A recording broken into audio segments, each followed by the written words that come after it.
할렐루야. 우리 지금 많은 분들이 또 감기 걸리시고 또 그러신데 또 회복돼서 나오신 분들도 계시고 건강들 조심하셔서 또 지금 환절기 좀 잘 지나가셨으면 좋겠습니다. 오늘은 우리가 시편 28편, 128편 참 너무나 좋아하는 그런 말씀인데요. 본문을 통해서 하나님의 축복을 경험하는 그런 사람들이 되고 또 인생이 되고자 하는 그런 마음으로 오늘 함께 하나님의 말씀을 나누기를 원합니다. 우리가 구원받은 것은 전적인 하나님의 은혜로 받은 것인 줄로 믿습니다. 어떤 자격이 있어서 공로가 있어서 받은 것이 아니라 구원은 하나님의 선물이라고 그렇게 말씀하죠. 우리 한 사람 한 사람은 어느 누구도 저 영원한 천국에서 그 영원한 상급을 누릴 만한 자격이 없습니다. 하지만 하나님의 은혜로 우리를 구원해 주셨습니다. 하지만 우리가 이 땅을 살아가면서 받는 축복은 그냥 하나님께서 주시는 축복도 많이 있습니다. 하지만 어떠한 축복들은 우리가 하나님의 축복을 받을 만한 모습으로 살아갈 때, 그런 마음을 가질 때, 그런 태도를 가질 때 하나님께서 우리에게 복을 내려 주십니다. 오늘 본문이 우리에게 그와 같은 사실을 말씀하고 있는데요. 본문에는 복이라고 하는 단어가 계속해서 되풀이 되면서 우리가 어떻게 하면 이런 복을 누릴 수 있을 것인지에 대해서 말씀하고 있습니다. 신자가 하나님 앞에서 복을 받는 그 방법은 태도, 마음, 삶의 모습, 그것은 너무나 분명한데요. 두 번 강조해서 말씀하고 있습니다. 첫 번째로 1절 말씀을 보시면 여호와를 경외하며 그의 길을 걷는 자마다 복이 있도다. 하나님을 경외하는 것, 하나님이 살아계신 하나님이라고 하는 것을 인정하고, 그리고 그 하나님이 나의 생사화복, 내가 살고 죽고 그리고 복을 받고 또 실패하고 이 모든 것을 하나님의 손에 있음을 고백하고, 그게 여호와를 경외하는 신앙이죠. 그리고 여호와를 경외하는 신앙으로 하나님의 길을 걸어가는 것, 하나님의 길을 걸어간다고 하는 것은 하나님의 말씀에 순종하는 것을 의미합니다. 하나님을 경외하고 하나님 말씀에 순종하는 삶을 살 때 우리는 복을 받는다, 이렇게 말씀합니다. 그래서 지금 이 세상이 참 경제도 요동을 하고 정치도 요동을 하고 또 모든 것이 내일 일을 알 수 없는 세상이지만 하나님 말씀은 영원토록 변함이 없는 줄로 믿습니다. 이 변함이 없는 하나님 말씀이 우리에게 행복한 인생, 성공적인 인생을 사는 분명한 방법에 대해서 말씀하고 있는데, 바로 여호와를 경외하고 그의 길을 걸어가는 것이다. 그러면 하나님께서 우리의 삶을 행복한 삶으로, 축복으로 가득한 삶으로 만들어 주실 것이다, 이렇게 약속하고 있음을 우리가 기억해야 됩니다. 그래서 전도서 참 귀한 지혜의 말씀이죠. 이 전도서도 결론을 보게 되면 전도서 12장 13절 말씀 보게 되면 이렇게 말씀합니다. 일의 결국을 다 들었으니 하나님을 경외하고 그의 명령들을 지킬지어다. 이것이 모든 사람의 본분이니라. 전도서라고 하는 이 지혜의 말씀, 이 말씀의 결론도 일의 결국을 다 들었으니 하나님을 경외하고 그의 명령들을 지켜라. 이것이 사람의 본분이다. 이렇게 결론을 내려주고 있습니다. 여러분, 모쪼록 우리 모두가 참으로 하나님의 살아계심을 인정하고, 그리고 내 생각과 내 뜻이 아니라 하나님의 말씀을 따라서 살아가는 그런 삶을 사셔서 여러분 오늘 시편 128편이 약속하는 그런 복을 누리시기를 주님의 이름으로 간절히 축원합니다. 그런 삶을 사는 자에게 하나님께서 복을 약속하시고 계신데요. 첫 번째는 경제적인 복에 대해서 말씀하고 있습니다. 꼭 경제라고만은 할 수 없지만 우선적으로 경제의 복에 대해서 말씀하시는데 2절 말씀에 나와 있습니다. 여호와를 경외하고 그의 길을 걷는 자는 어떤 복을 받게 될 것이라고요? 2절 말씀 보시면 우리 다 같이 한번 읽겠습니다. 시작. 수고한 대로 먹을 것이라 내가 복되고 형통하리로다. 아멘. 네, 내가 내 손이 수고한 대로 먹을 것이라 내가 복되고 형통하리로다. 이렇게 말씀합니다. 여러분, 하나님께서 우리에게 주시는 복은 우리가 수고한 것을 통해서 주신다 말씀하고 있는 겁니다. 그냥 하늘에서 금덩어리가 뚝 떨어지게 하실 수도 있죠. 복권이 당첨되게 하실 수도 있죠. 하지만 하나님께서는 일반적으로 우리에게 복을 주시는데 우리가 수고한 것을 통해서, 수고한 것을 기반으로 해서 복을 주시는 것이 하나님의 방법이라고 하시는 것입니다. 여러분, 그래서 우리는 이처럼 수고하는 것을 때로 싫어할 때가 있습니다. 이 세상의 삶이 힘들기 때문에. 하지만 기본적으로 내가 이렇게 수고할 수 있는 것도 하나님의 은혜구나, 이런 고백을 가져야 됩니다. 수고하기 위해서는 뭐가 필요하죠? 건강이 필요하죠. 수고할 수 있는 일거리도 있어야 됩니다. 그런 사실 이 모든 것이 하나님의 은혜라고 하는 거예요. 내가 일할 수 있고 일거리가 있고 또 지금 당장은 어떤 일거리가 없어도 목표를 향해서 준비하고 도전하고 노력할 수 있고, 이 모든 것이 하나님의 은혜이구나. 그래서 여러분,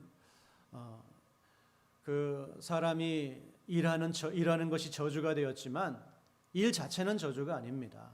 뭐가 저주가 되었죠? 일해도 수고한 만큼의 결과를 얻지 못하는 것, 그것이 사실은 저주가 된 것이지 일은 저주가 아닙니다.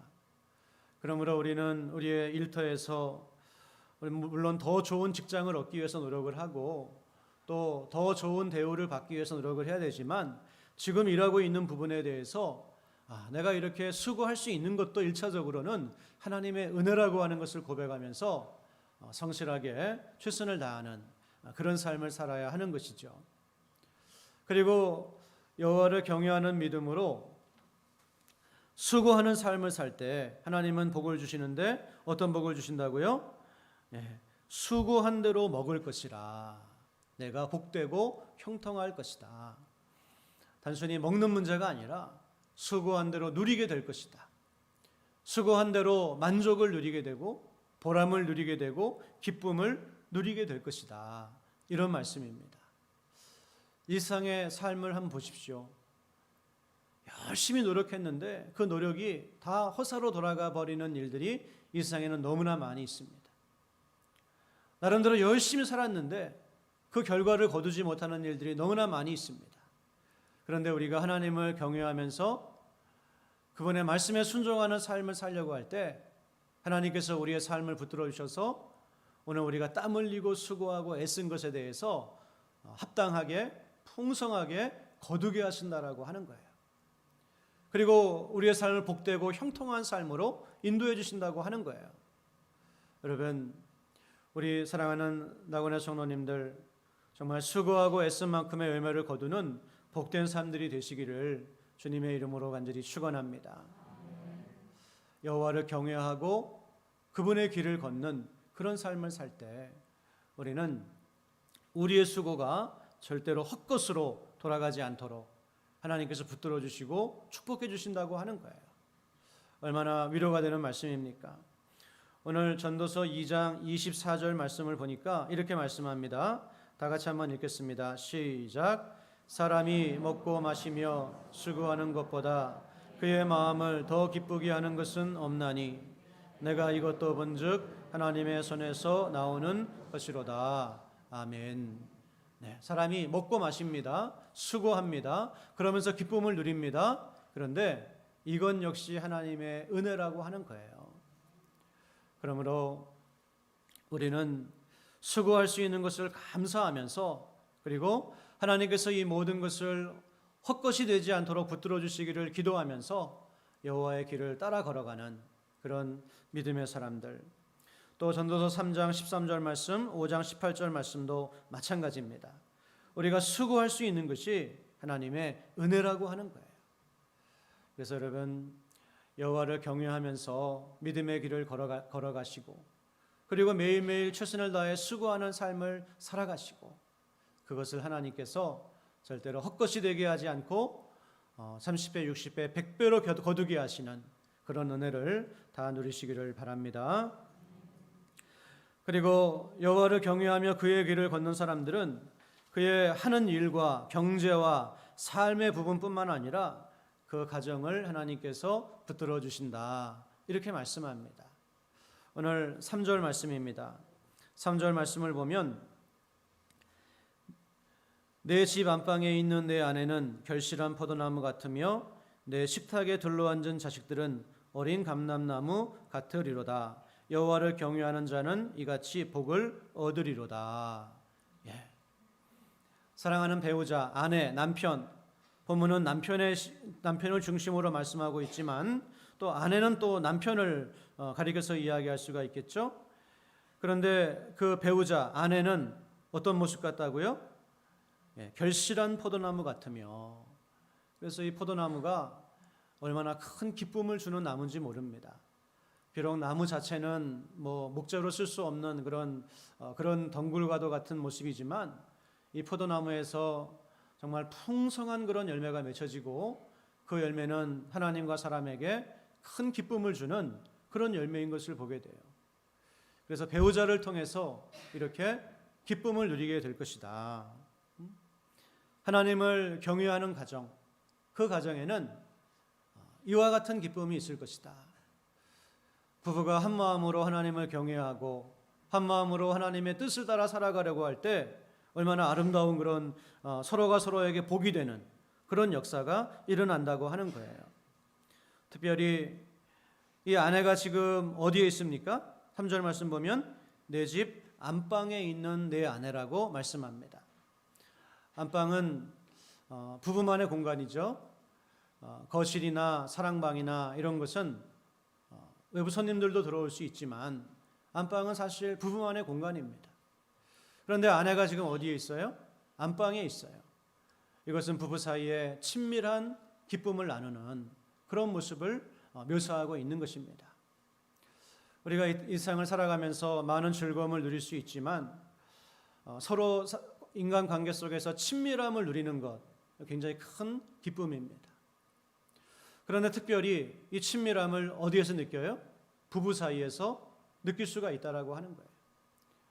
그리고 두 부부가 한 마음과 한 뜻으로 여호와를 경외하며 믿음의 길을 걸어가며 누리는 친밀함은 이 가정에 말할 수 없는 기쁨을 준다, 이런 말씀이에요.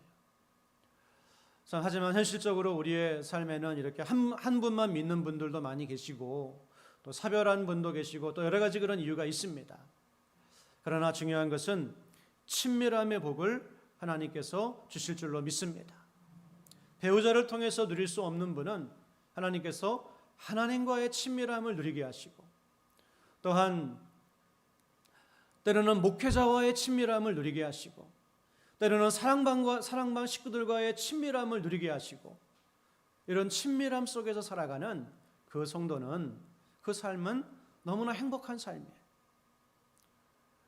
고민을 다 이야기할 수 있고 서로 위로하고 위로받을 수 있고 여러분 목회자와도 좀 친밀해 주시기를 바랍니다. 별로 친밀하고 싶은 마음이 없으신 것 같아요. 근데 목회자와 친밀하면요 신앙에 많은 도움이 됩니다. 설교하면 목회자와 친밀한 분은 대부분 은혜를 받아요. 조금 설교자가 목회를 잘 못해도 그래도 은혜를 받습니다. 그러나 뭔가 설교자와의 친밀함이 없으면 설교를 아주 잘해도 말은 참 잘하네.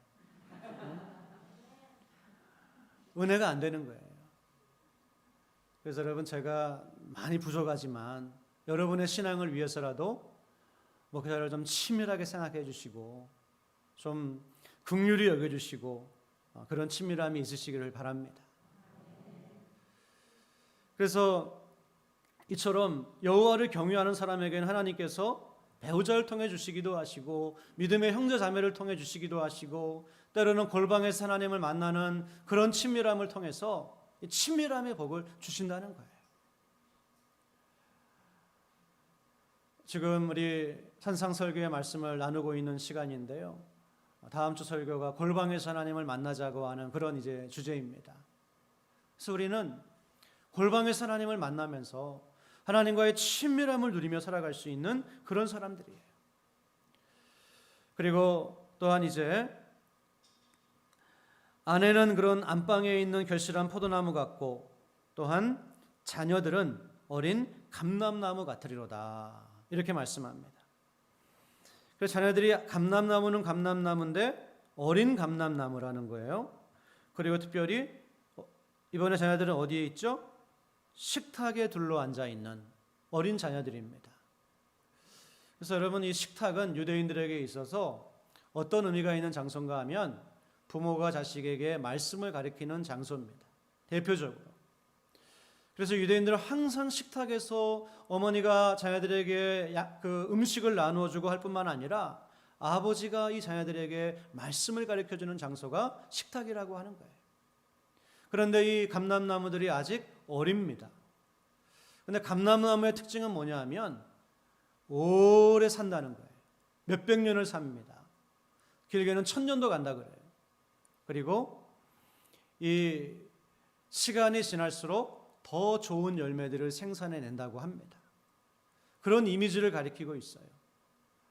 여호와를 경외하고 그의 길을 걸어가는 이 가정에 하나님께서 그 어린 자녀들을 어린 감람나무처럼, 그리고 그 식탁에서 하나님의 말씀을 가리키는 그 가정의 이 자녀들을 어린 감람나무처럼 축복하신다는 거예요. 무슨 말씀입니까? 미래가 있고 희망이 있는 가정이다. 할렐루야. 여러분, 그렇습니다.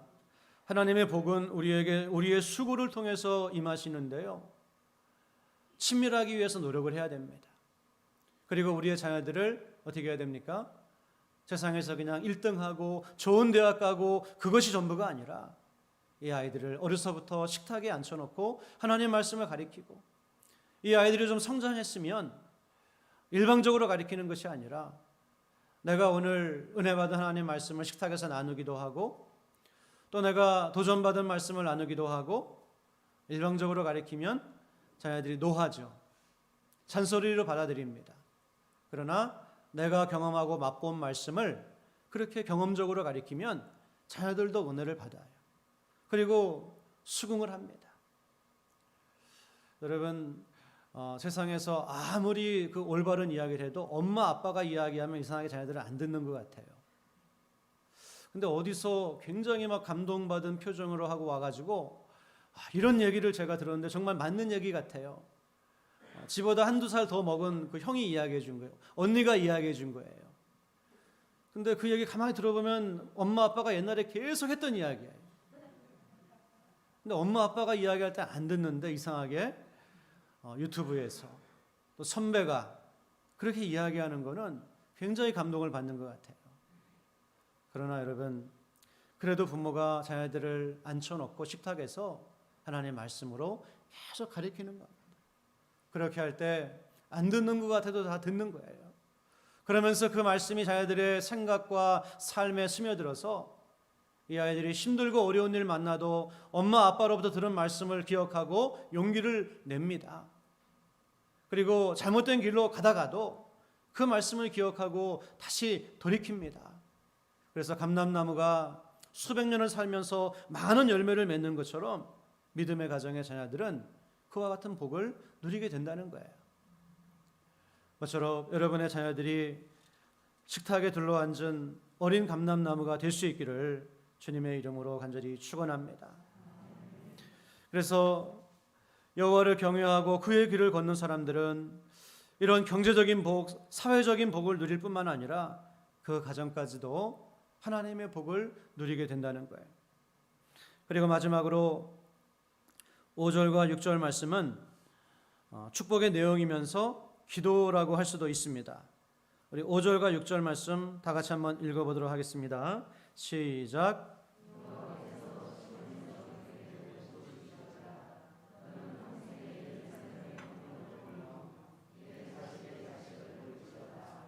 이스라엘에게 평강이 있을지로다. 아멘, 아멘. 네, 마지막으로 아주 그런 미래적인 축복을 말씀하고 간구하고 있는데요. 우리가 주목할 말씀은 하나님께서 어디에서 복을 주시는가 하는 것입니다. 하나님께서 어디에서 복을 주신다고요? 시온에서 내게 복을 주실지어다. 그렇습니다.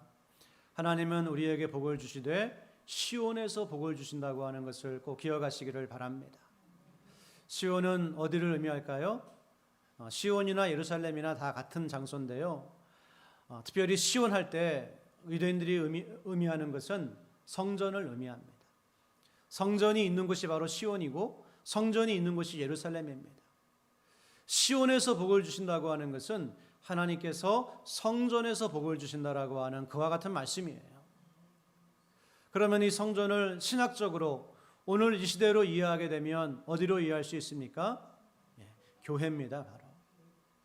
그래서 하나님은 우리에게 복을 주시되 교회를 통해서 복을 주신다. 이 말씀을 꼭 믿으시기를 바랍니다. 그러므로 우리는 복을 받기 위해서 어떻게 해야 됩니까? 교회로 모여야 됩니다. 그냥 내가 일주일에 한 번 예배 드리면 되지. 이것이 아니라 모이기를 패하지 말고 모이기에 힘쓰라고 하는 말씀처럼 모여야 됩니다. 그리고 교회에서 가르치는 그런 성경 말씀을 배워야 되고 교회가 함께하는 그런 하나님의 일에 마음을 모아야 되고 여러분이 여러분의 가정을 소중하게 여기는 것만큼이나 하나님의 교회를 소중하게 여겨야 됩니다. 그렇게 할 때 하나님께서 이 교회를 통해서 여러분의 가정을 복 주신다라고 하는 거예요. 뿐만이 아닙니다. 그래서 그 성도의 가정 하나하나가 하나님의 교회를 통해서 복을 받게 될 때 이제는 5절 말씀 하반절 말씀 보시면 너는 평생에 예루살렘의 번영을 보며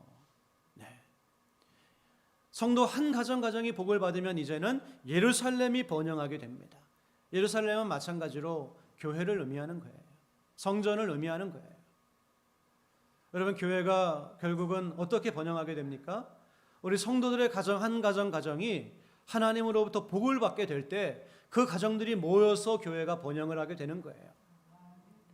성도들은 다 힘들고 어려운데 교회만 번영하는 것이 아닙니다.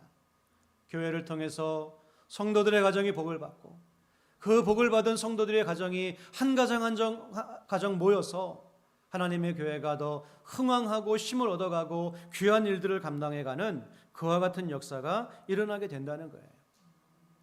그래서 오늘 본문은 교회와 가정에 뗄래야 뗄 수 없는 그런 영적인 결합을 말씀하고 있는 것입니다. 그리고 이처럼 성도들의 가정이 복을 받고 교회가 번영하게 되면 나중에는 어떤 일들이 일어나게 될까요? 6절 말씀 보시면 내 자식의 자식을 볼지어다 이스라엘에게 평강이 있을지로다. 나중에는 온 나라가 하나님의 평강을 누리게 되는 그러한 자리까지 가게 된다. 우리에게 이렇게 말씀하시고 있습니다. 여러분 그래서 칼빈 같은 분도 오늘 본문을 가지고 설교하면서 이 본문을 대할 때마다 하나님의 교회와 하나님의 성도들의 가정이 뗄 수 없는 관계에 있음을 깨닫게 됩니다. 이런 이야기를 했습니다. 여러분 모쪼록 우리는 하나님의 복을 누리는 그런 주님의 백성들이 다 되시기를 주님의 이름으로 간절히 축원합니다. 하나님은 풍랑 속에서도 복을 주시는 분인 줄로 믿습니다. 온 세상의 어려운 가운데서도 하나님의 복을 주시는 분인 줄로 믿습니다. 우리가 여호와를 경외하고 그리고 그분의 말씀을 따라서 살아가려고 노력할 때에 그런 자세를 가지고 일터에서 수고하고 그런 자세를 가지고 가정에서 서로가 친밀함을 위해서 노력을 하고 그런 자세를 가지고 우리의 자녀들을 식탁에서 가르치기 위해서 최선을 다하고 그런 마음을 가지고 하나님의 교회를 위해서 함께 기도하고 함께 수고하고 함께 세워나가는 그런 모습을 가지고 살아가고 그렇게 할 때 여러분 분명히 오늘 하나님께서 우리에게 말씀하시는 이 세 가지 복, 이 복을 우리가 누리게 될 것입니다. 그러므로 저는 오늘 우리 찬양 드리면서 너무나 많이 은혜를 받았는데요. 그 마지막 찬양, 일상이 풍랑이죠. 우리는 돛담배를 타고 노저 항해하는 그런 모습과 같습니다. 그래서 참 세상이 뉴스를 보면은 뉴스를 보기가 싫어질 정도예요. 온갖 그냥 그 험하고 또 내일을 알 수 없고 전쟁 뭐 그런 이야기들이 들려옵니다. 마치 우리의 삶이 그 돛담배를 타고 항해하는 그런 모습과 같아요.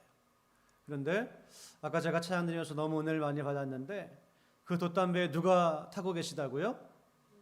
네, 우리 예수님께서 사공이 되셔서 우리의 가정을 인도해 가고 계시고 우리의 교회를 인도해 가고 계시다고 하는 그 찬양을 드리면서 정말 얼마나 은혜를 받았는지 모릅니다. 여러분, 주님이 우리 교회의 사공이 되시는 줄로 믿습니다. 여러분의 가정에 사공이 되시는 줄로 믿습니다. 모쪼록 이 주님을 바라보면서 주님을 경외하고 그분의 말씀에 순종하는 믿음으로 여러분 승리하시기를 주님의 이름으로 간절히 축원합니다. 하나님 아버지, 하나님 오늘 우리에게 하나님의 복을 받는 이런 분명한 방법에 대해서 말씀을 주셨습니다. 아버지 하나님, 이 말씀 기억하게 하여 주옵시고 우리의 삶 속에서 오직 여호와를 경외하며 하나님 말씀에 순종하는 마음으로 우리의 일터에서, 가정에서, 교회에서 그렇게 살아감으로 우리를 복되고 형통케 하시는 자리로 인도하시는 하나님의 은혜와 복을 풍성하게 누릴 수 있는 주님의 백성들이 다 될 수 있도록 성령님 도와주시옵소서. 오늘도 모든 것 주님을 의지하오며 예수님의 이름으로 기도드렸습니다. 아멘.